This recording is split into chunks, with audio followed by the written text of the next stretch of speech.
Hello, please let me see your ticket stubs for the double-edged double bill. This week, it's Akira in Anime Slumberland.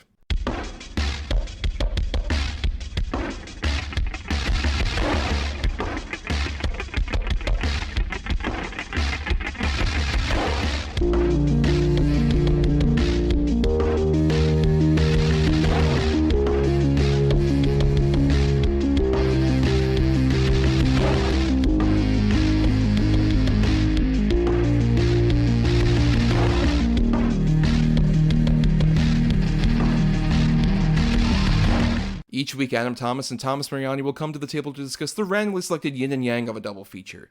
Then, both will have to pick a number between 1 and 10 in order to seal their fates for the next episode. One will have 2 good movies, the other 2 bad ones. Let the chaos begin.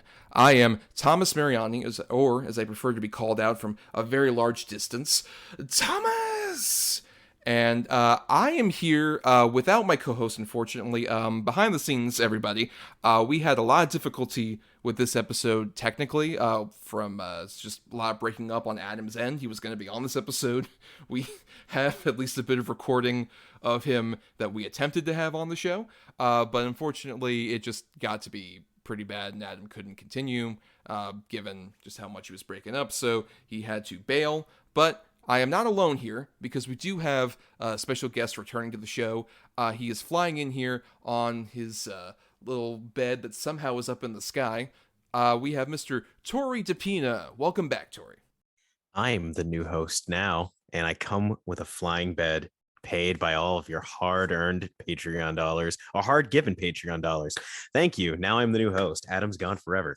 Anyways, thank you for having me. Consumed him in your giant Tetsuo. I'm a giant bed of gore and in cloth, but yes, I'm happy to be here. Thanks for having me again. Oh, no problem, man. And of course, we invited you on here for this particular episode, which we are covering for Revember. As Revember finishes off, it's the last episode of Revember, everybody, where we revisit topics that we've previously done on the show, which our patrons voted on. Which was anime films, which we did previously, where we covered Ghost in the Shell and Pokemon the first movie. And Adam and I aren't huge experts, as we mentioned on our previous anime episode. But Tori, by default, you are far more expert than either of us were, so we decided to invite you on here for it. Yeah, I'm pretty much a basic bitch when it comes to this whole anime thing. Love the medium. Definitely have my favorite series, movies, you name it. But not gonna call myself a weeb. Maybe a quarter a weeb, a queeb. Perhaps an otaku of some sort. Sure. I'm an otaku at heart. Sure, let's go with that one. I'm curious, Tori. What sort of got you interested in anime? What was your sort of bridge point to get invested into the world of Japanese animation? Visual style, easy. The visual style just always grabbed my attention. Which having a fully ADHD ass brain. It's a good thing when something kind of grabs my attention and I can actually stay focused on it. but yeah, no, the visual style for sure. I'm not going to say oh, it's all about the visual style and the story and the characters are secondary, but in my head, as far as my attention span is concerned, it is. So, but yeah, it's definitely the style first and foremost. Yeah, I mean, for me, I gave my whole anime origin story in the previous episode. You can dig into the archives for that, but TLDR on that. I remember having some kind of curiosity about anime, especially as Toonami became a thing when I was younger, and there just became a point where Cartoon Network turns into an anime station basically. So I tried getting invested in that. Wasn't as big on it, but at the same time, I've still been able to get into the Studio Ghibli movies and a few other directors. It's I do appreciate the style and everything. It is just a bit daunting, especially with anime series, where it's just oh, it's so extensive and long, and it feels like you can't really jump in. I remember trying to get into Dragon Ball, and it was always just oh, are they fighting, or are they talking about they're about to fight for another couple episodes? I don't know if I'm as into this. This seems very convoluted. But you were able to at least invest a bit more into that because of the style. Dude, I just used to wake up early in the morning and for some reason Fox would play Samurai Pizza Cats and I was all you know what? I remember that fucking song. You know what? I like me some Japanimation, okay? they're cats and they're delivering pizza. That perfectly grabs my attention. All the stuff came afterwards, but yeah, exactly. It all started with samurai pizza cats, but yeah, no, exactly. It's like it's not for everyone. You know what I mean? Not everyone's gonna be all like, oh man, did you watch all 300 plus episodes of Dragon Ball Z? Sometimes not. They just want to watch something that's like a 20 episode anime because it's like, less convoluted, less bloated. You know what I mean? And some people just for some reason just don't get that.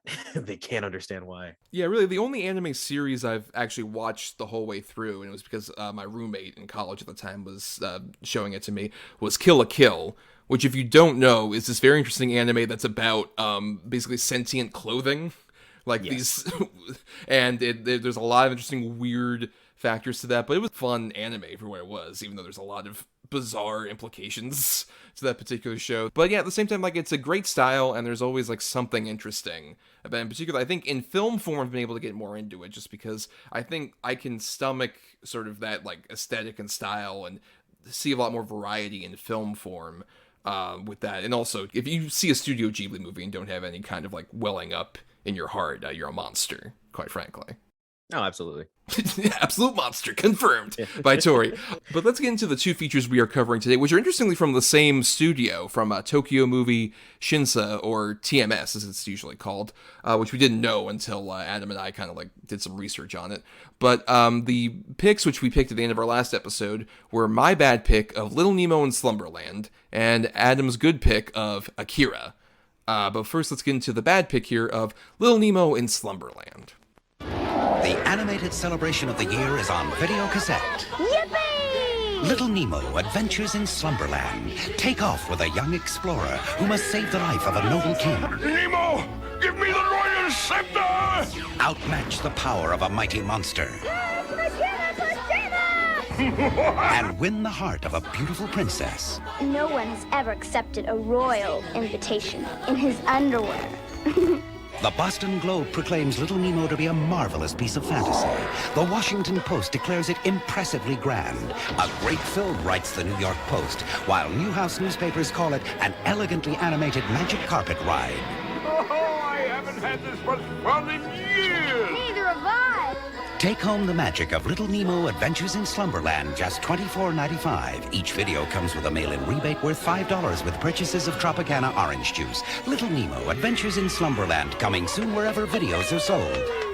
So, Little Nemo in Slumberland came out July 15th, 1989 in Japan, and August 21st, 1992 in the US, and is based on the comic strip by Winsor McCay, which you probably have seen some kind of form of this, with just like a little kid in a bed that's like flying around, and there's like stars that smile, and the moon. I remember it most, of course, from that one Simpsons episode where Homer suddenly is like in a dreamland where he goes up on his bed and stuff. Like, it's like, oh, that's what we're referencing here. This old ass comic strip. Exactly. I never knew what the reference was either. I just kind of saw it as like, oh, this is a funny way of something horrifying, like falling asleep at the wheel. But Right. But yeah, seeing this like from the intro, I'm just like, I feel like I'm watching like every Disney movie ever, or every trope of some sort of fantastical fantasy animated kids thingy that I've seen throughout my life. And I can't tell if this came before it or if it was like regurgitating a little bit of it. Like I don't know. It was like, oh, it sure is Disney in here. Oh, it sure is that studio in here. It sure is Don Bluth in here. Well, I think that's a lot to do with the fact that just how you can tell from the directors here are Masami Hata and William Hertz. This wasn't just a Japanese production. There's a huge story behind this movie that I'll truncate here, at least for the intro, where the guy who ran TMS, whose name I believe is Yutaka Fujioka, apologize if I mispronounced that, or any more Japanese names as we continue. But he was a producer who was frustrated by how limited Japanese animation was, where basically, if you don't know, like, and this is me being like a novice to some degree on it, but with full animation, it's usually like certain key moments are drawn, especially back in the days of cell animation. Certain key moments were drawn, and then they would have what they're called in-betweener artists who would animate like the moments in between key frames. Apparently in Japan at this time, and in a lot of like the cheaper animation studios you get, like, Hanna-Barbera, stuff like that, they would just animate those key frames. That's why it looks kind of jerky whenever they like move around and stuff like that. So he was frustrated with the fact that there was such that kind of like limited animation was the big style at the time in like 1975 in Japan. So he decided, like, you know what, I'm going to try and make a big Japanese co-production with the United States, because like Disney was such a big thing and obviously influenced so much of anime. He went around, managed to raise $4 million and got a crew that would basically comprise of a lot of big Disney artists at the time and a lot of big Japanese artists who would later go on to create Studio Ghibli. Like Hayao Miyazaki was involved in this movie for a bit, and he tried to get several different like American people involved that include like Chuck Jones and George Lucas. Ray Bradbury wrote a draft of the script. Certain key animators who would go on in like Pixar were involved with this, like Brad Bird and John Lasseter were apparently vaguely involved in the production at certain points. A lot of big names of the past and future, including Frank Thomas and Ollie Johnson, who are two of the 9 old men Disney animators, like the original guys who worked on Snow White with Walt, were like consultants on the American side of production and everything. So I think what you're talking about in terms of that, like various different influences, this kind of feels like it's a weird mix of a gorgeously beautiful Studio Ghibli movie and every sort of Disney ripoff that would come out in like the 80s and 90s. Yeah, absolutely. And honestly, it was an experience. I mean, like, I'm not going to say that, even though I know this is a bad pick, I just thought it's the most okayest anime film I think I've ever seen, to be frank. The music's fucking terrible. I don't know. So bad. Every single song is grating. Every fucking song, like, I was just like, man, they just like, it was almost it was like great value Disney songs. You know what I mean? Or it was just like 100%, man. Like, it's not even Walmart at this point. It's like Wayfield Foods, I guess, or some sort of local, I don't know, Price Right. I don't know if anybody knows what a Price Right is, but yeah, it was like, you got Fruit Loops, we got ourselves Rainbow Circles, and this was the Rainbow Circles of musical scores, as far as I'm concerned, for like an animated movie. I was like, man, I don't even think they really cared about the music in this. I think every bit of focus that went into this movie went into the animation, because I mean, for the most part, it is gorgeous as far as an animated film is concerned, considering it's like a joint venture between like basically 2 different parts of the globe coming together. And the styles combine like beautifully. Like that's one thing I will give this film complete and utter praise for. It's definitely the animation. Everything else, kind of like I said earlier, it's everything else when it comes to anime. A lot of the times, everything else is secondary. This is a big example of that, because whether it's the music, the characters, the dialogue, any of that, it's almost incomprehensible of what the hell's going on. Yeah, and I think a big part of that is just the fact that, like, with Little Nemo and Slumberland, which I've never been, like, I never perused all of the, Winsor McKay stuff, but, like, I saw, like, a couple of comic strips, and I'm like, okay, this makes sense in, like, a strip format, where it's, like, you just have, like, a couple of panels to portray, like, some kind of dream vision. That works, as opposed to when you try and have to make that into, like, a 90-minute movie, it just feels constantly just like we're kind of skipping around. Especially, I think the more they try and do plot focused stuff, like all the shit with like the scepter that has the magic words and stuff like that, the more I'm just like, I could not give less of a shit about any of this. As opposed to, like, in the opening, I think is like the best example of like how you could do this, is like almost a short film, is the bit where at the very beginning, Nemo's like bed starts like flying around like it does in the comic strips and everything, and then goes to this Slumberland and it's all decayed and ruined, and then he goes into like a hole, and then a train suddenly shows up behind him. That kind of stuff I think works, where it's like this dream logic in a small contained vacuum, as opposed to you have to become my heir and you have to do all this bullshit. It just feels like I don't know if I really give any kind of shit about this, especially like that whole set piece where it's him doing the charm school and going through various different things. Just like, this isn't even creative. It's just like he has to learn to dance or something. It's like, this isn't even like fun. Like, he should be like up in the air doing like traveling through the sky in his bed or some bullshit. Not this. This is lame. Oh, yeah, and it just recycles the same sequences over and over and over and over and over again. But yeah, about the intro was probably like that's the part that like really shows the potential in this movie. And I actually find it funny. I was like, I was watching this with my girlfriend, and she's like, this is kind of, it feels like some Harry Potter shit's going on right now. Reminded her of what was it, the Chamber of Secrets opening scene with the car and everything, which was Yes. with the flying car, which was funny since Chris Columbus was one of the people who, I guess, one of numerous writers that did touch-ups on the script. At least one of the ones that was credited amongst like Exactly. hundreds of writers. It's like he's one of the ones that got credit. Yeah, and it's just like I wonder if that was his idea, because it's like it kind of literally mirrors that opening to Chamber of Secrets. But yeah, it's like, God, man, I saw his name and I'm just like, wait, how many writers were on this? Because it feels like you watching this movie, I feel like it wasn't just one person's vision as far as like the screenplay for this, because it's like what is a screenplay when it comes to watching this movie? You know what I mean? You can tell you're kind of screwed when, like, during the very flat opening credits over the really lame, the first of many lame songs, they have the credit of, like, I think it's, like, based on a screen concept by Ray Bradbury. Like, that's his credit? His estate gets like 50 cents for every single time that Tubi plays this movie. They got $1.50 off the three of us. Which, by the way, Adam, if you're listening, we're so sorry you had to watch Nemo and you couldn't be on the episode. Oh, that poor soul. That poor man. But I mentioned Hayao Miyazaki worked on this earlier. And Hayao Miyazaki, despite Studio Ghibli being like known for like, oh, beautiful, gorgeous animation or whatever, he is like one of the most cynical bastards you will ever hear talk about film. And he called this the worst experience he ever had working on a movie. I can believe it. He is about as cynical when it comes to anime as far as production and animation as like any of these other animators who make like their own anime series, or like, you know, like he compensates. His cynicism compensates for like 90% of the horniness that's in this like medium.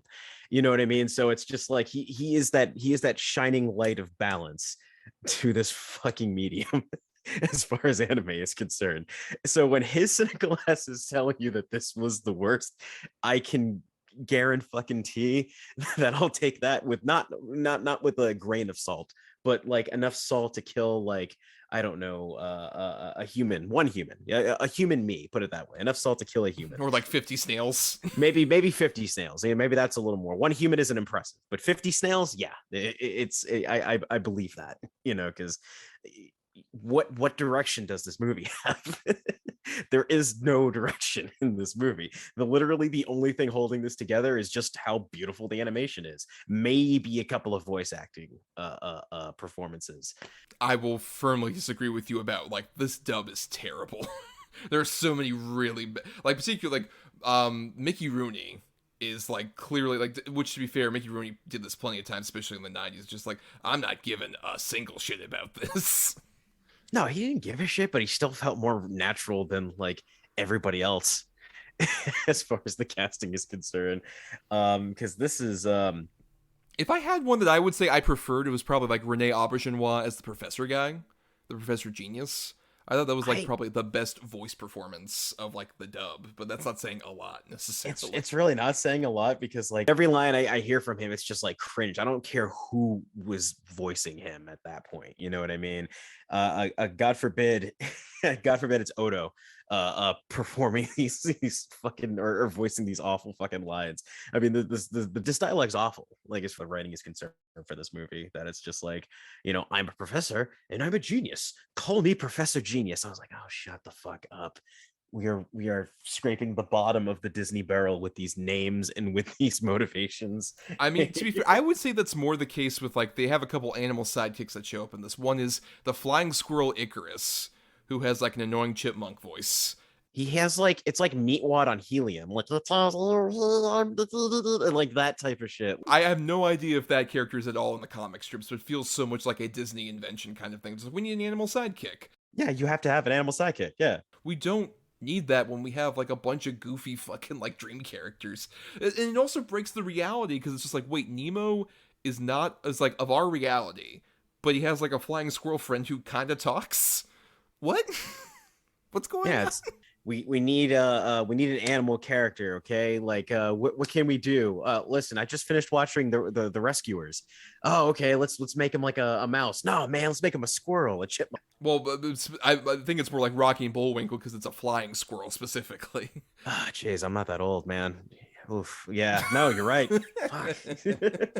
It's very much yeah, it feels like that. But also those weird transforming like possum guys that show up like at the very end of this movie, like the last 15 minutes, they meet up with a bunch of like morphing possum like creatures who are just like have the most annoying like Muppet style voices where they're just like, "Hey everybody, let's go with Nemo" or whatever. I'm like, "Oh god, get these fuckers out of here."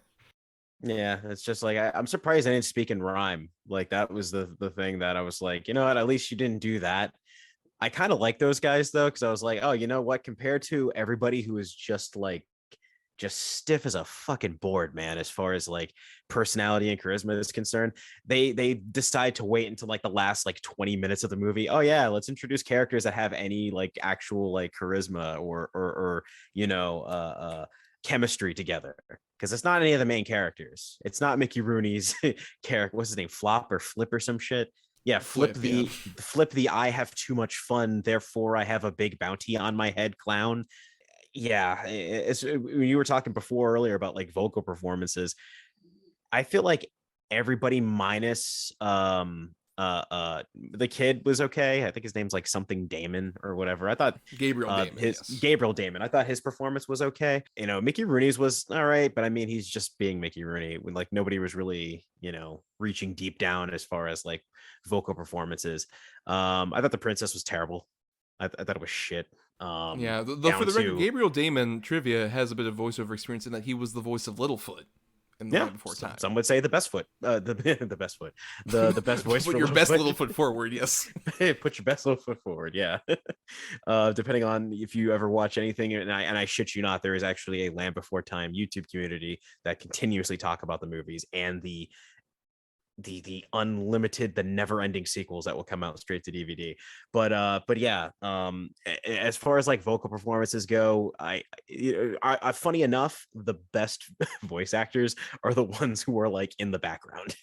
They have like maybe one line. Like Nancy Cartwright, I didn't hear her the entire fucking movie, but I guess she was in this too. Yeah, there's a couple people like Michael Gow apparently plays like one of the teachers during like that big charm school montage and shit like that. There's quite a few people there. Tress MacNeille was also one of those, yes, for sure. Yeah. But I guess to go back to like what you were talking about with the animation, I do agree that I think like the animation is so like fluid and beautiful in a way that, like, you know, I mentioned earlier, the limited animation was a lot more common with the Japanese animated films at this time. But I that's at least like can kind of like work stylistically if you do it right. Here I do agree that like I think the animation's like very fluid and gorgeous, but at the same time it does kind of feel like, but this was all for this, like whatever this is necessarily. It feels kind of like a bummer because I would love the idea of sort of like the meshing of styles between Japan and the United States kind of like coming together for this movie, and I think that makes this a unique object.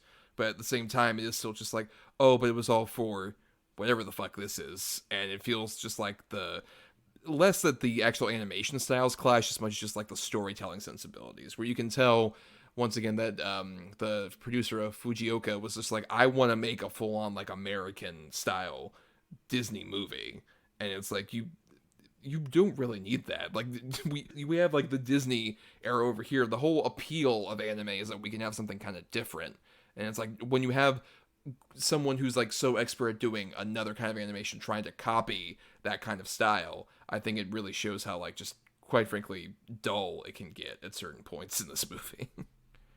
Yeah, I would say that this guy's ambition like began and ended with, I want to combine both styles together in one film. Like it's like a very small pea-sized level of ambition. Like John Avnet would be proud of such ambition, of just like the ambition stops with half an idea. You just end up with something that's okay. Like this is the, you know, I mentioned John Avnet 5 seconds ago. This is like the righteous kill of of clashing animation styles. You know, it's just like, we can do it. We're going to do it. We're going to forget about everything else though. We don't need plot. We don't need characters worth the shit. We don't need good music. but we have great animation, and that's all you're going to care about. And I don't know. I mean, like I said, I'm making fun of it a lot, obviously, just for the sake of talking about it. But like I said, it was an okay film. Like I can, obviously this strikes a chord with people. It's a bit of a cult film now. Very highly regarded, especially when I was going on IMDb afterwards. I did not expect it to be in the sevens, for sure, as far as like reception's concerned. So clearly this like struck a chord with people when it came out, and later as it was being discovered through home media. But I don't see it. Unfortunately, I don't see it. I mean, if this was something you've enjoyed in your childhood, I don't want to, throw trash over it or anything. I don't want to be that guy. It did nothing for me. Like it did a smidge for me. Well, call me the trash man, because I'm going to dump trash all over it. Oh, no. Not the trash man. Not necessarily, no. I guess, yeah, I could see how, like, if you watched this when you were younger, I could see, or even if I had watched this when I was young, I could see maybe having some kind of nostalgic tie to it necessarily. But it still was like, I at the same time, I wouldn't be surprised if I liked this when I was younger and then revisited it as an adult and would be like, oh, wow, this doesn't hold up nearly as well as I thought it did, which is a shame because like that happens with a lot of like the movies from around this time. They're even like stateside with like, like this, I mentioned like Swan Princess earlier, some of these other things. And like I was like, oh, these are like the best movies. I love them so much. And then watching them again when you're an adult sometimes it doesn't hold up necessarily. And that might be the case with Little Nemo to some degree. But at the same time, there still is like some, magical remnants. You can see, I think, some of these elements that like really work. Like I think particularly that opening where basically he like goes through like where he's flying around, and then he goes down a tunnel and he goes into like, and it feels like there's a train following him, and then especially the bit where like he goes into his house as the train's following him, and he's trying to call his mom, but his mom won't turn around. Like I was half expecting her to turn around, she just has like no face. Basically, like it'd be a really fucked up nightmare sequence. But there are like moments like that I think work at its best when once again this movie isn't focusing on the plot like that, or even like near the end they have this like villain who shows up, the Nightmare King, who you see as like two stagnant eyes throughout most of it, and then he shows up and he's a fucking ripoff of Chernobog, very clearly. The actual chase that happens and all the machinations that are there, like the actual whole sequence, the way it's animated, looks gorgeous. Even though it's once again in service of just like, I'm the big bad Nightmare King and I'm gonna fuck you up, kids. I wish he said that, but no. I wish they did more like focus on stuff that was like, oh, this is like a dreamland. You only got like little sprinkles of it, like when they first walk through like the I don't want to say like the cave or whatever, like the tomb that's holding the Nightmare King or whatever, like how it initially begins with or one of the beginning shots is like them on top of the ceiling with like the table on the ceiling, like on some like Inception type shit, where just kind of like everything is still kind of like staying stationary, even if it's upside down. Like even like small shit like that I could appreciate, because I was like, oh yeah, this is stuff that I've seen in like other movies that have like revolved around, the concept of dreams and just weird shit happening. But they really didn't do that. All it was just like, hey, it's another Disney like fantasy land that you can go to that's in your dreams. And I'm like, I feel like there's more interesting shit that you could do if you're going to center it around like the concept of dreams. Even if you are like merely adapting a comic strip, I feel like you can add your own ideas to it. You know what I mean? Or add something that gives it a little bit more, a little bit more sizzle than what the final product ended up being, Yeah, I mean, if you're at all curious about sort of an anime movie that has like a lot of that kind of dream logic stuff to it, we'll be doing some recommendations later, but I would firmly recommend right here Paprika, which is an amazing movie that kind of deals with a lot of those elements and might have been a bit of an influence on Mr. Christopher Nolan, because there's a lot of Inception stuff in there. Maybe. Just a little bit. I would say if I were to do dream sequences, it's not one of my recommendations because I really wasn't thinking about it. But I would say a lot of the Animatrix does a really good job of that as far as like virtual reality or just dream sequences in general.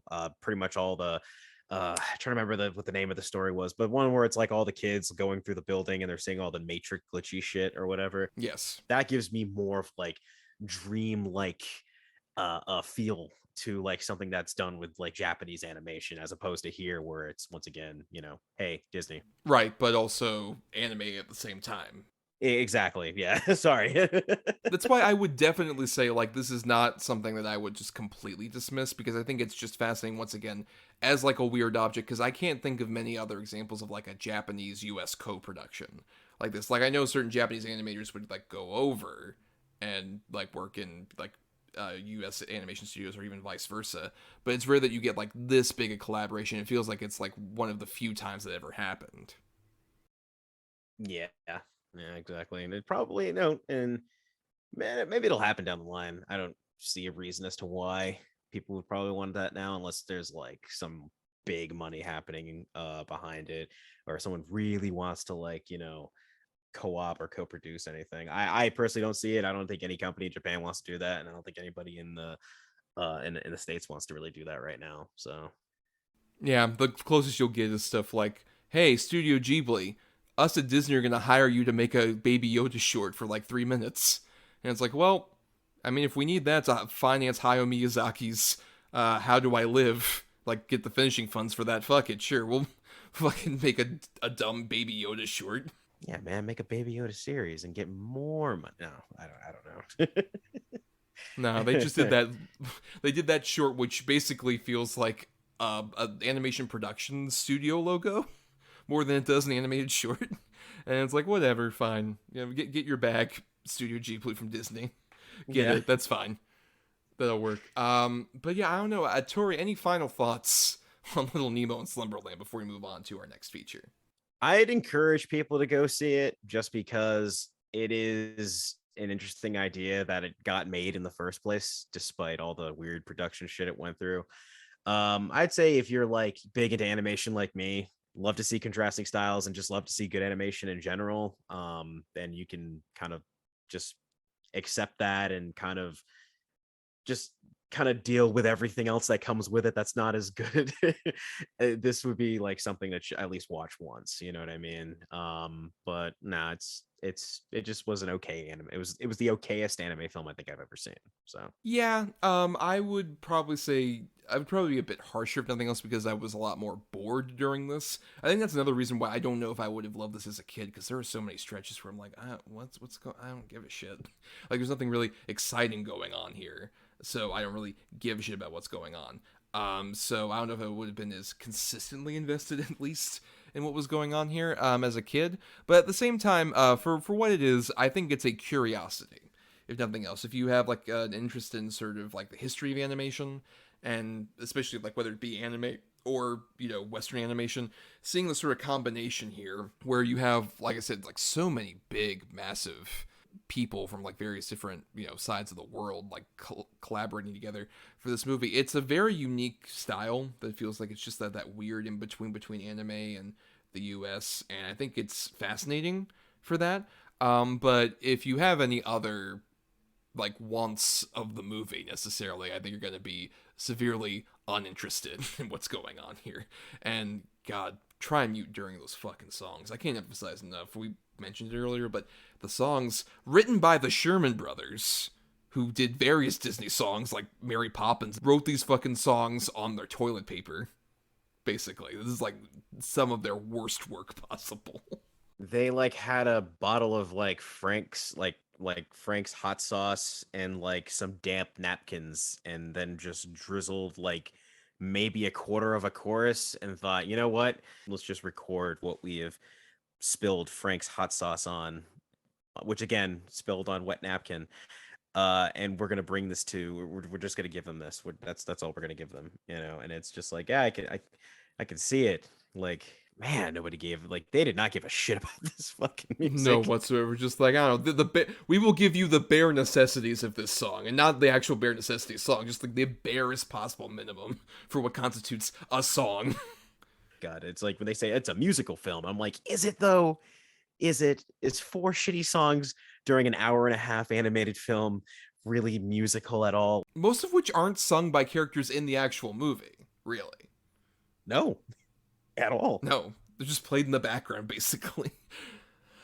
Well, let's get into a much more celebrated and beloved anime film here for our good pick, Akira. Neo Tokyo is about to explode.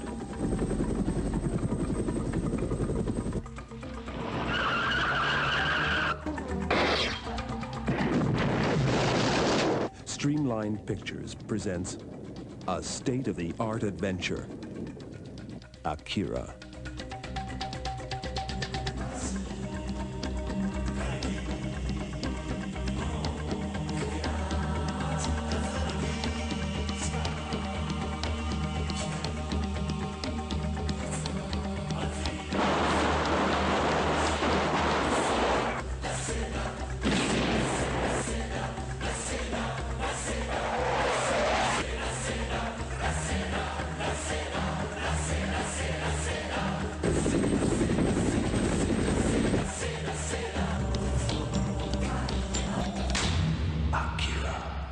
So Akira came out July 16th, 1988 in Japan, and is from the director and co-writer is Katsuhiro Otomo, who was apparently the guy who also created the manga that this was based on.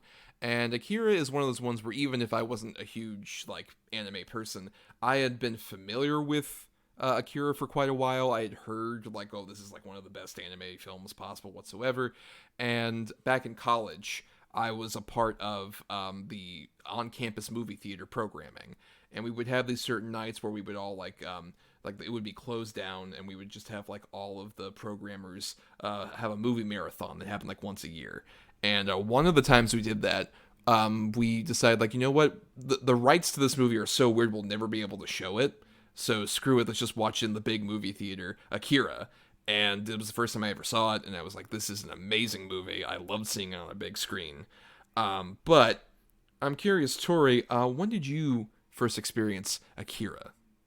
I mean, I knew about Akira just from seeing it being referenced through just random TV shows or other animated series, or basically anything I'd see on TV has referenced this. I mean, we even had movies that have referenced it. For instance, Nope this year does a literal visual reference to it with the scene with the motorcycle slide. Hell, even The Dark Knight's done it. It's definitely influential from a stylistic sense as far as what people have done in action movies with it. The first time though I saw Akira, I was 15, because this was back when on demand was just becoming a new thing, and basically Comcast had this thing where it's just we'll have these limited on demand movies. This is pre-streaming in general. And I remember seeing it there, and I remember watching it, and I was like, holy shit. And it was thankfully they used the 2001 dub, which is the one I saw. I'm not sure about the one you had seen.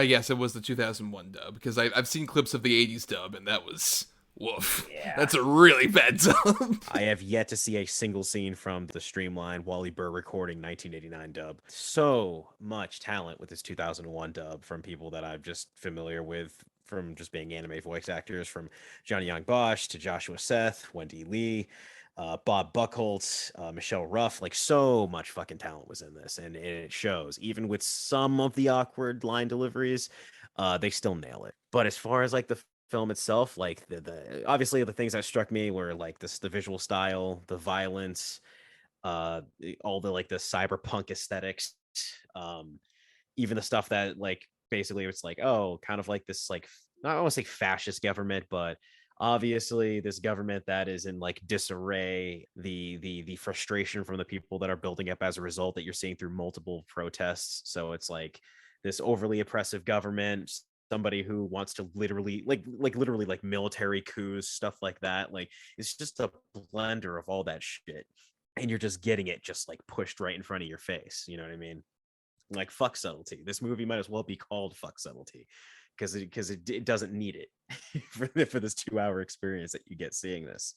And I saw it a couple times afterwards. I remember seeing it 0809 when they were heavily promoting the idea of a US version starring Leonardo DiCaprio, which funny enough, around that same time they were pushing a Cowboy Bebop starring Keanu Reeves. So we were heavily trying to Americanize a lot of this shit in the 2000s. Well, yeah, I remember there have been so many different versions of that. They attempted live action American remake. I think Keanu was also attached to that at some point. I believe it. Yeah, it wouldn't surprise me necessarily. But yeah, like you mentioned earlier, we really don't need that, because one, Nope did that so perfectly with that one Akira fucking motorcycle slide that Keke Palmer does. It's that's all we wanted to see, and he did it great. So don't even bother. We don't need a whole we don't need movie. it. Yeah. We do not need it whatsoever. And two, yeah, this movie I think is so fascinating for like this one, despite being TMS as well, who, like I mentioned, the guy wanted to like, who ran TMS wanted to go over to the US to get full animation. This animation is so much more full than you would get from a lot of like anime movies from around this time. And I think a big part of that is that they like really increased the budget for this because like this manga was apparently so popular, and they got various different production like studios and companies all to come together to form the Akira committee, which is like even credited in the actual credits. It's like, no, we're pulling all our resources together to make a movie that cost 1.2 billion yen, which was very expensive for the time for an anime movie, but it really pays off because the animation is so gorgeously fluid and just so incredible to watch. And even with, like you mentioned, like the 2001 dub works really well with it because the animation is so expressive, but at the same time, the lip movements aren't specific enough to where you like need necessarily like the exact words in Japanese to be portrayed with that, because like it's so stylistically like fanciful and big and massive that it's like, I don't know, they could be saying like any different language and it kind of works. Pretty much. I mean, I would say my one criticism, and this is specific to the English dub and probably for the 1989 version as well, is that I was speaking with when Adam was still with us before the tragedy happened, before the tragedy of his auto-tune happened. We were talking about the English dub, and my I guess my one criticism is that this is an issue that I have with a lot of English dubs, and this is not me being all sub versus dub. I honestly couldn't give a shit. I've had plenty of great subs, plenty of great dubs that I've seen in my life, but I wish sometimes English dialogue or English adaptations didn't take away from the subtlety of the movie sometimes. Like I'll point to one scene that's still fresh in my mind, is when the nurse is bringing the medicine for Tetsuo down the hallway and she walks in and obviously Tetsuo's not there. She runs out and I have, mind you, I have the English subtitles for as if I was watching the Japanese dub. She runs down the hallway and the subtitle says, "There's a problem." Da, da, da, da, da, da. And meanwhile in the English dub it's like, "The patient's gone, he's disappeared, he ran away." And I'm like, okay, no shit, I can see it.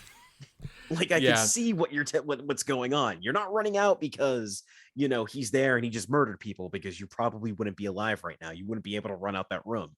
And I feel like a lot of my only real criticism I have is just what I have with any real English dub, is that sometimes just stick with the original dialogue. Even if you're trying to like fill time or match the flaps as much as people really like to do, and production companies like to do. Don't ruin the subtlety of a scene though. Well, especially the worst is when they like add in lines that don't even like, where normally if you like watch the sub version, like no one's talking. They'll have like in the US dub, like people just suddenly speak like, "Oh my god, what's going on over there? What's happening? What?" And it's like, guys, we don't need that. We don't need any of that shit. Yeah, like there even the one scene where one of the bikers, when Yamagata and I forgot the other friend's name, are walking in on Tetsuo taking the pills after he killed the bartender and destroyed the bar. They clearly were, and this is the guy voicing Yamagata is Michael Lindsay, may he rest in peace. He has that line where he's like, "You look like a goddamn crackhead," and I'm like, wait a minute. Oh yeah. Which to his credit, actually, I was complaining earlier about it, but I was like, you know what, he does. That actually works. I don't know, like what can one say about Akira that hasn't been said already, like honestly? Well, I think what I can at least say is that like I think this movie's great, and I've like seeing it a second time, I enjoyed it like just as much as previously.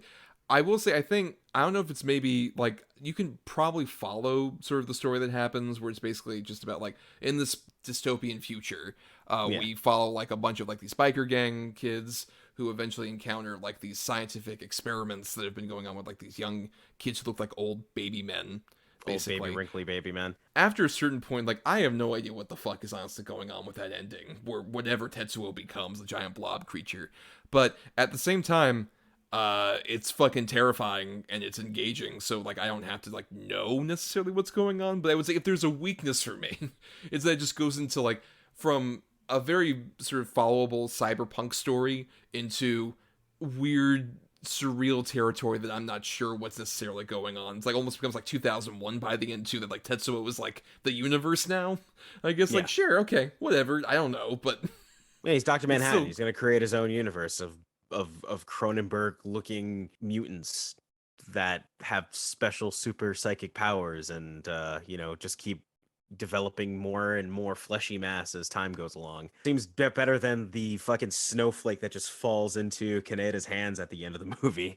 Because for every time I remember the first time I watched that, I was just like, wait, is that going to be like a tiny like bean baby fetus looking thing? I was expecting to see that, but then it just disappeared, and I was just like, oh, okay, we're not gonna be that that disgusting or that weird.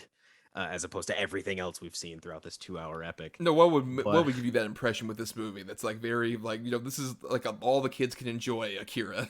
There's no like terrifying imagery at all by the end of this. No, and it also very pro woman in this fucking movie.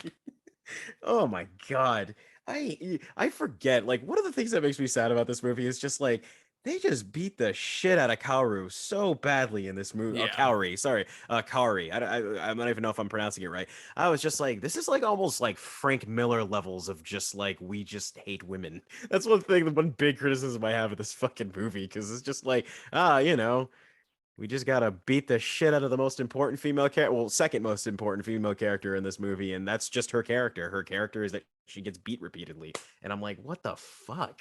Yeah, because Like, at least with the other one, Kay, I believe is her name. She at least seems like she's very dominant. Like I love. There's that whole scene where like she.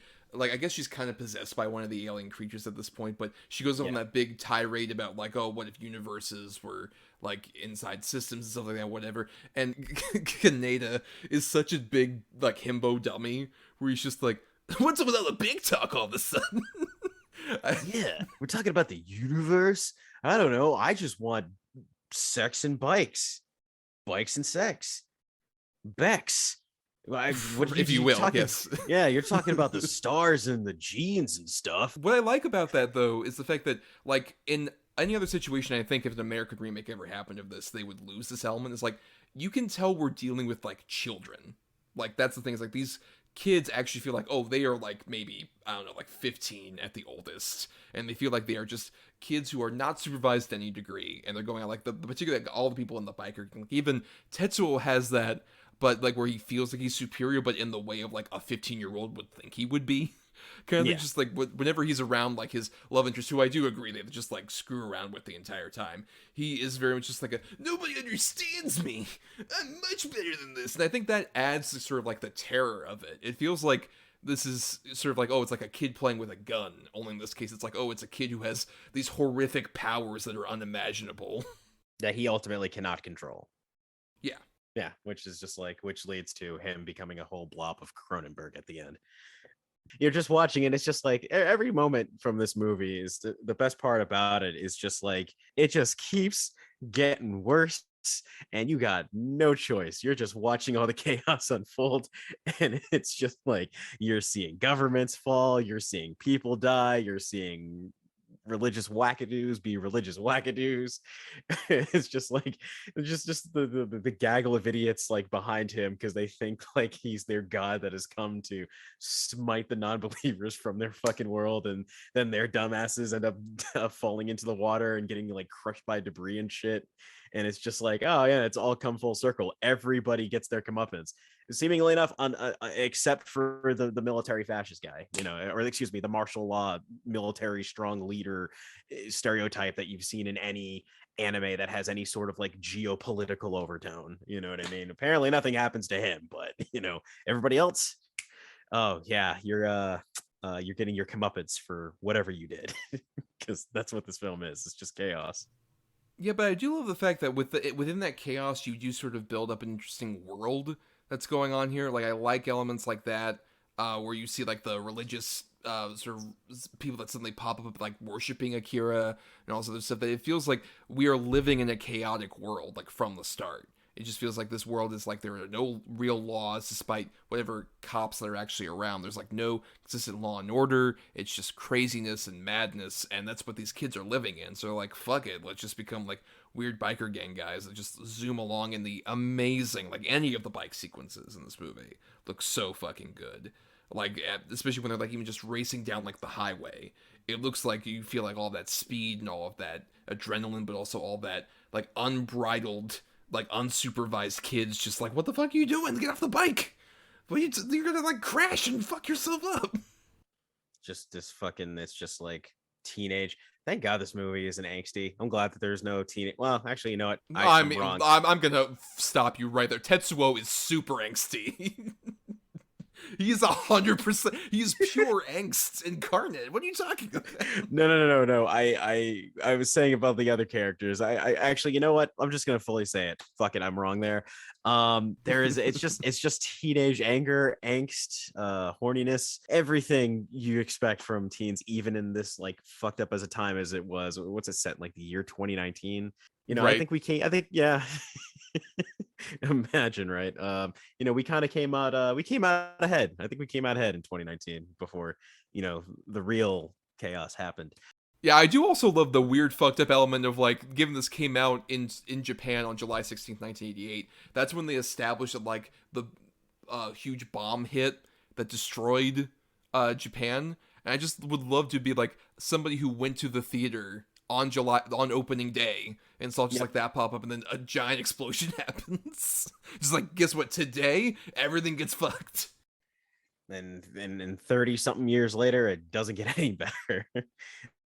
You know, it's funny because it's like all this crazy shit's happening in Japan, like in this world that we see in this movie, man, what the fuck is happening everywhere else? That's to me is the scary part. You know, the thing I love about this movie is that ultimately it doesn't like tie up any, like, I won't say ties up anything as far as like it leaves you asking questions, it leaves you wondering for more. It doesn't tell you how the sausages get made. You get little glimpses here and there, but you don't get answers. And you're kind of like, you know what? I'm glad I don't, because it was 2 hours of just brutal fucking violence, man. Like, this shit's bananas. Like, every time you watch it, this shit's bananas. It, like, you'll notice one different thing that you didn't notice from the last time, because everything is so frenetic, everything is so chaotic that you're just like, you know what? I'm glad it leaves me asking for more questions to answers I don't ever want to hear or don't ever want to fucking know. It does such a great job, especially with just like the small details that are going on here. Like, I love that weird fantasy sequence where you see like it's the bear, the rabbit, and the car. That's like the three kids, like, basically like projecting in on Tetsuo's hospital room, and then you see them like in a big form, and it's like, oh, you can see all the various different like elements, because it's like, oh, these like this bear is made up of like various different stuffed animals in like their actual room where they're like telecommunicating from. And I just love that you can see like all those little details on there. It's as horrific as it is. It's like you can see that like so much detail went into like either that, or when Tetsuo becomes massive giant blob creature, like every little like thing that's like reaching out has like some bit of character to it. Yeah. Characters I hope you don't want to know the names of. You don't want to know anything, because man, that fucking blob, dude, like, it's never gonna not be impressive when you see that shit. Like when you just see everything happening, even down to unfortunately Kaori's unfortunate fate, to where I was just like, you know, god damn, there are points where characters just keep getting beat down, and there's never like a comeuppance or resolution or anything, where it's just like, you know what, everything's coming up Milhouse. Nope, nothing comes up Milhouse for Kaori in this movie at all. I just feel like the need of pointing that out, because it's just like, man, who was animating this and just thought, man, we really just hate this one particular character so much that we're just gonna keep doing what we do to her the entire time. Yeah, she's very much sort of like the butt monkey of this movie, where she gets constantly screwed over, all the way to like that death is like so horrific too, where you just hear a snap, and then like her little section that she's stuck in of Tetsuo just becomes blood red. And that's like everything you need. We're just like, oh, that's really fucked up. And I like that element too, that like for a blob creature, like usually we would get like the blob kind of thing, where it's like, oh, someone like dissolves, basically becomes a part of Tetsuo, but it's like, no, you just get crushed. There's just like a giant mass of flesh crushes you, and you become blood and bones. That was the death when I first saw this movie that stuck with me the most. I had like literal nightmares about that shit, because it's just like, it's like that to me is like horrifying. Like that is the most horrifying. It's just the being crushed like that. Like holy shit. Like that's the image that sticks with me every time when I think of Akira. It doesn't. I wish it was the stylized action and it was the stuff that terrified me, that chilled me, that fucked with me, and that fucked with 15-year-old me. Yeah, and but what I like at the same time is that it doesn't feel like, because I think this has been a problem with certain other, like, not even just anime, but other like adult animation, as it were, like animation that's just not for kids, quote unquote, is like how often that happens and it feels like, oh, this is like fucked up in an edgelordy kind of way. It's like you feel a palpable sense of horror that feels appropriate for this like sci-fi horror story. Like it feels like we have been building up to this like horrific point where this kid who, you know, is just trying to like, is full of angst and has all this power that he can't control. It's literally gotten to the point where, like, during all of that, the fact that Tetsuo was constantly saying like, help me, somebody help me, my body's doing something I don't want it to do, all this other stuff, that makes it way more upsetting, but also at the same time much more sort of like character focused, instead of just like, yeah, this is edgy, look, we fucking killed her, isn't that fucked up? It's like, no, it just fits with the story. Hey, listen.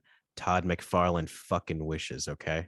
All these like people that come out and do this like edgy bullshit. It's like, no, this actually had meaning to it. Any edgy bullshit that you get from this movie, there's fucking meaning to it. It wasn't just like we put this there just to put that there. You know what I mean? And it's almost like Tetsuo was kind of like making fun of that aesthetic, because he's just like, oh, you know, it'd be really cool if I'm gonna go out here and I'm gonna have my powers and like see this like giant tank that's about to crush me. Let me get part of this fucking banner and I'm gonna make a cape because I'm cool, because I'm 15 and I want to be a superhero. Yeah, that actually feels real, as opposed to like, you know, when somebody like triple his age is like doing that through his stupid fucking comic book. But yeah, you know, that's the thing about this film. It's just like motherfuckers have tried, they'll recreate, they'll copy, but it will lack the depth that this film has with any of its iconic scenes, iconic animation, just the overall scope of the fucking movie in general. Like it's been duplicated, but it hasn't quite hit the spot like this film continues to do, with me at least, in every fucking viewing. And I've seen this film, I think this tonight was like the 5th time I've seen this, and you know, still in awe. And can't say that about a lot of movies. Can't even say that about a lot of animated movies, even animated movies I like. So, you know, this is like literally like, you know, it's one of the greatest animated films of all time. You know, that's to me, that's like selling it short, because it's fucking Akira. Yeah, and I mean, it also helps that, like, this feels like it's definitely a great example of that kind of argument that I hear a lot of, sort of the animation is not a genre, it's a medium, which I agree with. Like, Brad Bird said that, like, on Remember the Incredibles commentary. And I agree with that sentiment, because, like, you don't need to just make, like, you know, a fuzzy Disney movie like they did with Little Nemo, for example. You can use animation to tell whatever story, potentially. That could be, like, a drama, or in this case, like a sci-fi action horror movie in its own right. Like, you can make something that, like, because it's anime doesn't mean immediately it's for kids, but at the same time, you don't have to go all the way over into the side of like, oh yeah, this ain't your kid's cartoon. Like, the one I think of, and I talked about this I think in the last anime episode that we did, is Ninja Scroll, in terms of that for anime movies, where it's so much like, oh, isn't this fucked up, we're like sexually assaulting women and we're murdering people and there's so much blood, and this ain't Astro Boy. It's like, I get it, fucking calm down. Stop it.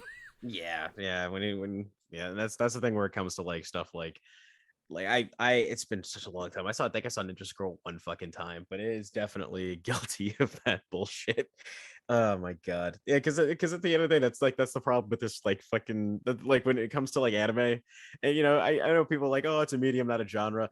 I mean, it kind of is, man, because like I was making the joke about earlier about Miyazaki being like having the cynicism to balance out the horniness of all these motherfuckers that are doing this this type of shit. It's like, you know, there's a reason for all that, you know what I mean? It's just like it's because it's fucking ridiculous sometimes when you watch this shit, you know, between you watch something like Akira and then you watch Ninja Scroll afterwards. It's like, you know what, there's a reason why people have like the aversions that they have, to the point where they think anime is just a fucking genre, because like it's such a contrast between something that's very serious and just beyond creative, and something that's just like, we want to just be cool and stupid and horny and edgy and all that other bullshit without any of the heart. but you'll like it anyway because it's got style, which, hey, this genre, this medium gets by a lot on that. So, but thankfully, not the case with Akira. No, yeah. So we've been talking quite a bit about Akira. So any final thoughts to sum up about Akira, Torrey? It's a classic. It's amazing. It will never not be amazing. Or at least see it once. Even if you don't like the medium, even if you think anime's dumb, which I don't blame you, go for it.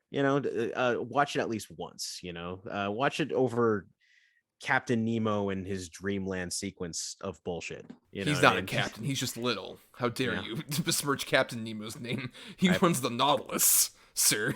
How dare I? You're absolutely right. I apologize.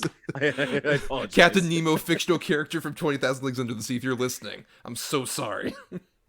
I did not mean to offend. But yeah, like I said, I said earlier, like what more can be said about Akira? But yeah. It's a great movie. Well, I'll at least try to say something else here, which is to say, I do agree that I think like it's an incredible movie.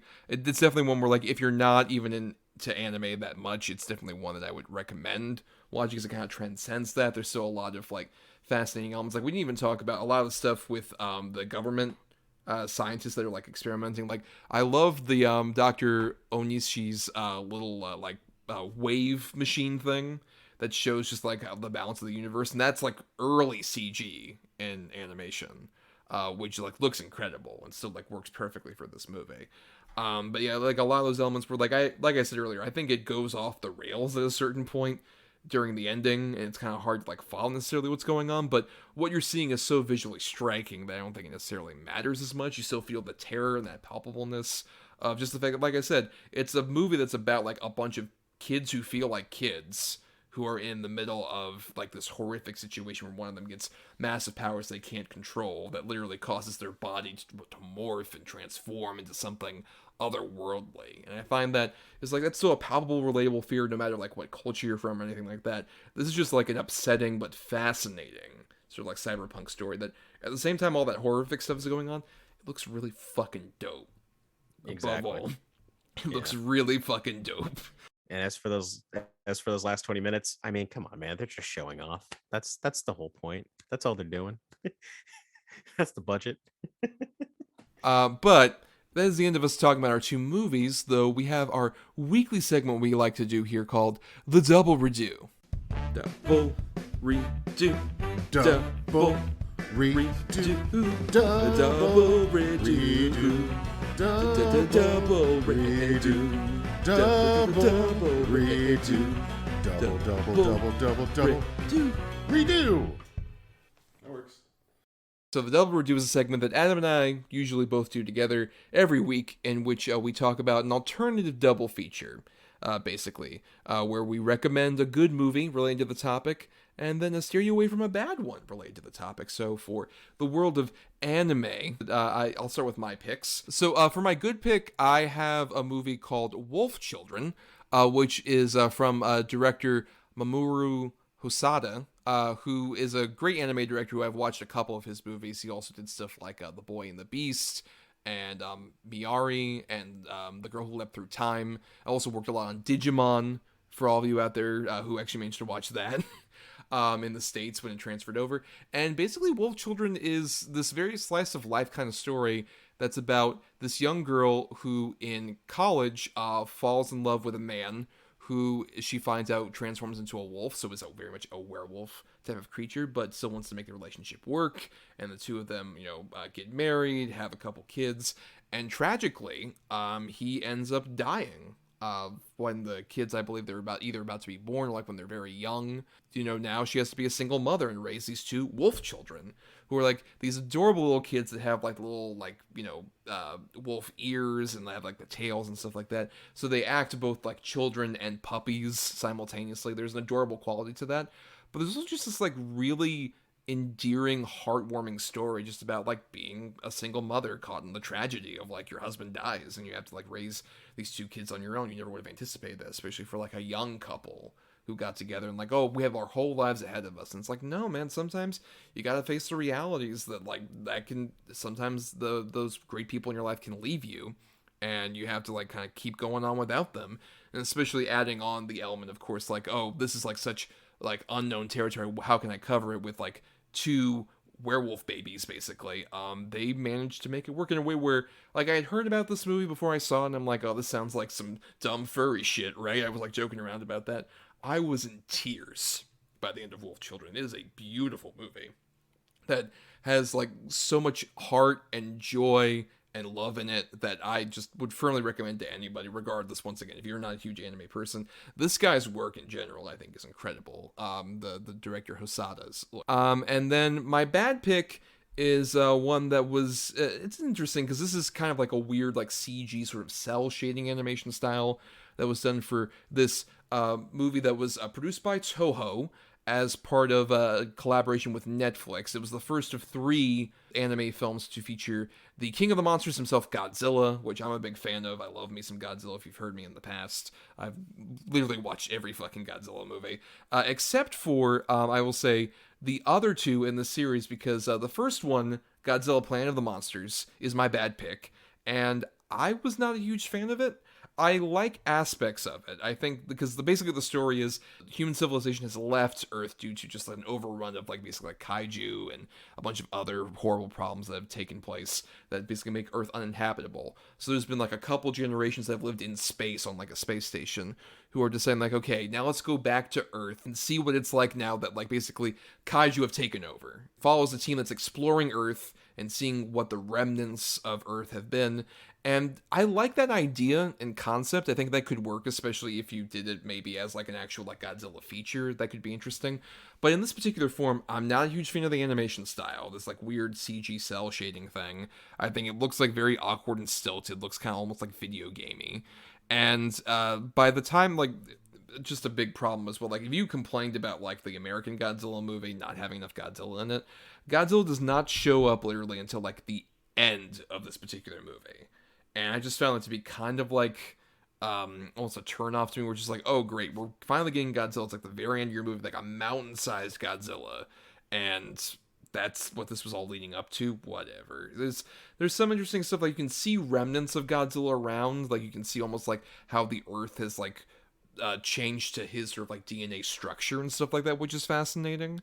And I like some of those elements. I'm sure maybe they explore some of those in those other 2 movies, which I'd heard very bad things about, so I didn't even bother with the other 2 that came out after this. But yeah, this feels just like more of a wasted opportunity, especially with Godzilla in anime form. That was like the big selling point. I was like, oh, I'm so excited for this. And ended up being just kind of like a forgettable dud, especially for like a Godzilla movie. That's kind of criminal. So when it comes to the Godzilla movie, I have no clue. I've never seen that one. Sounds like the 2014 one if it has the whole thing where it's like built up to Godzilla and he only appears at the end. But as far as Wolf Children's concerned, Wolf Children is a very beautifully animated movie, very simple plot. Nothing too complex, but it doesn't have to be. It's very sweet. It's very adorable. It's very sad. It hits you. You feel it in your chest when you see a film like that, you know what I mean? Anime can, like any other, like there's sad porn movies. This thankfully is not some sad porn shit, which is what I fucking hate when it comes to any, like, you could be any medium as far as I'm concerned, film, animation, you name it, live action animation. But no, Wolf Children's fucking great. You should check it out. So for my picks, my pick for good, I saw this when I was 11 years old. It is the 2001 futuristic diesel punk drama that came out. It was produced by Studio Madhouse, directed by Rentaro, and written by Katsuhiro Otomo. It is based on Osamu Tezuka's 1949 manga called Metropolis, which is in part owes a little bit of its style to the 1927 Fritz Lang movie, but according to Tezuka himself, he literally took the style from one still of the movie. He had never seen the whole film. But basically it's a time where it's like in the future, robots have essentially taken over, or like use of robots and automation have taken over to the point where humans live in poverty, where one man who goes by the name of Duke Red is like a wealthy, kind of like, I want to say Elon Musk type, but basically if Elon Musk gained power beyond Twitter, and has a robot created with humanoid, basically like a humanoid robot, kind of like a Pinocchio type of deal. And she befriends somebody, like befriends a fellow young boy who's alongside his uncle, who's a detective. And it's very visually striking, probably one of the most beautiful anime films or even beautiful animated films in general I've ever seen. Very depressing, but kind of like a Secret of Nim kind of depressing. But it's so visually striking.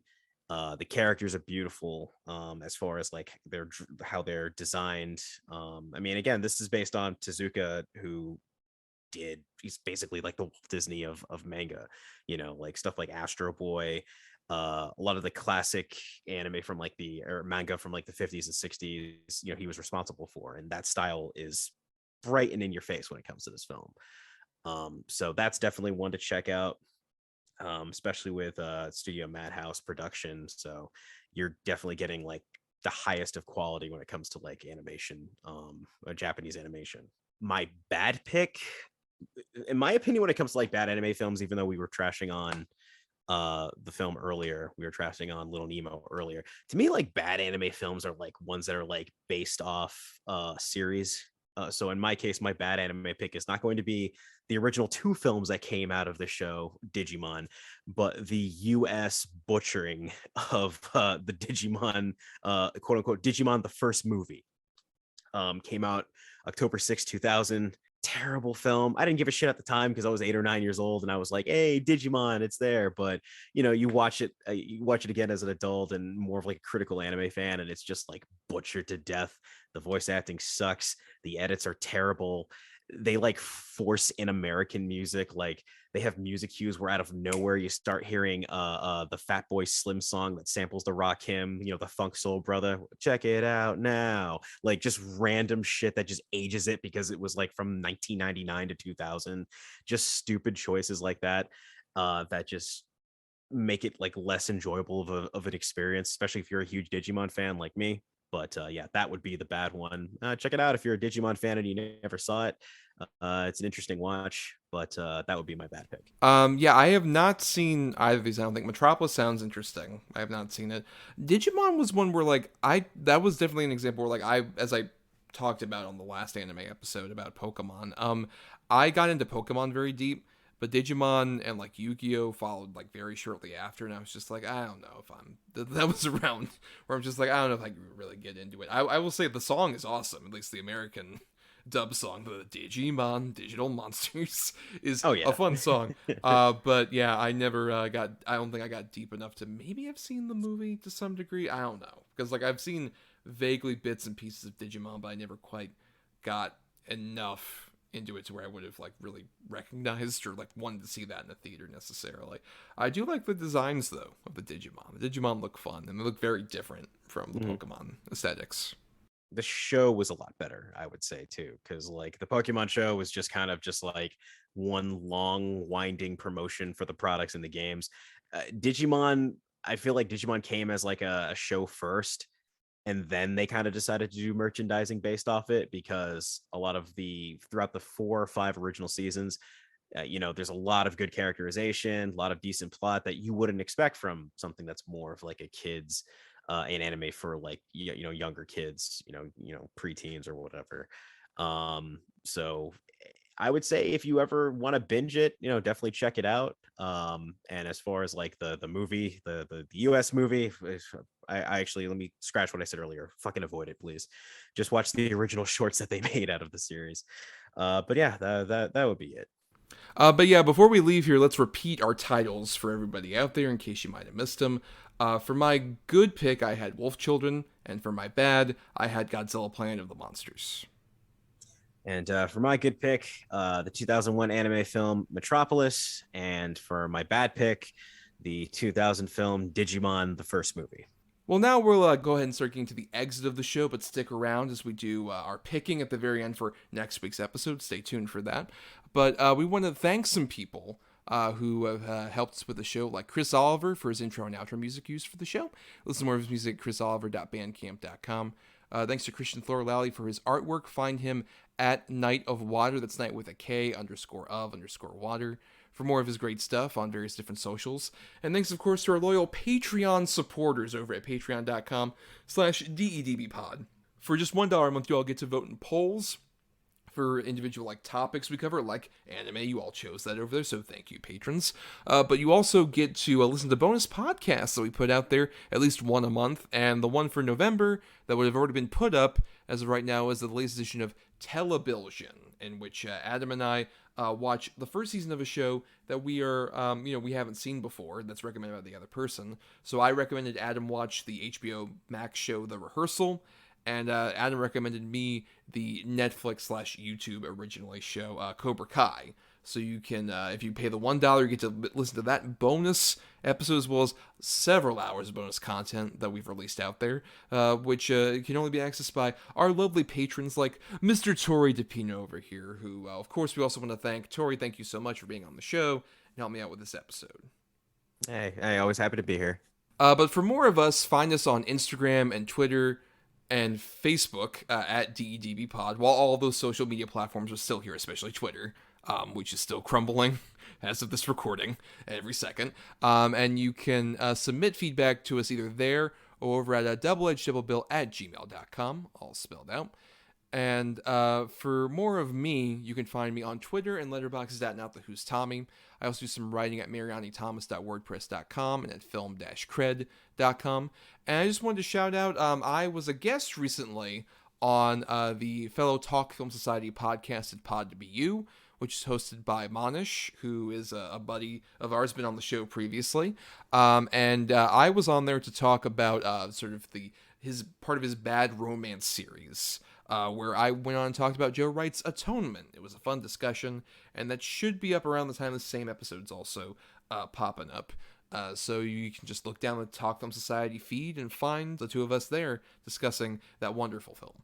And you can also follow Adam, of course, who's not here currently, but he's on Instagram at Atom or Adam. That's ATOM_OR_ADAM. Or as Schwanson on Letterboxd is SCHWANDTSON.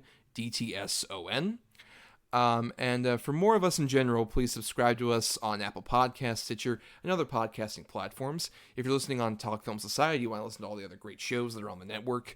You can also dig into the archives in our Podbean main feed for several episodes even before we joined Talk Film Society. And nothing else, if you can't support us on the Patreon, we get it. Money can often be tight. But you can help us out for free by simply rating, reviewing, or sharing the show around on whatever media platform that gets us more visibility, helps us with the algorithm out there.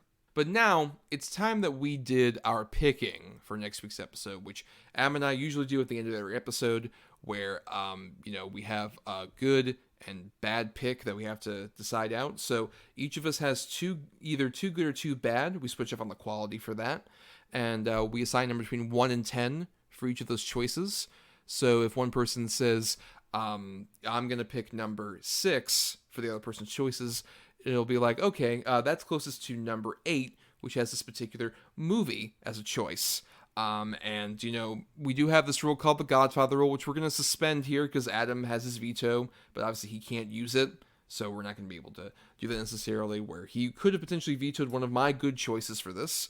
But that obviously won't be the case here. As we do our picking for next week, we'll be talking about Henson Company Productions, because Guillermo del Toro's Pinocchio is coming out on Netflix. So we figured, let's dip back into the world of, the Henson Productions. I don't know. Tori, are you a fan of Muppets?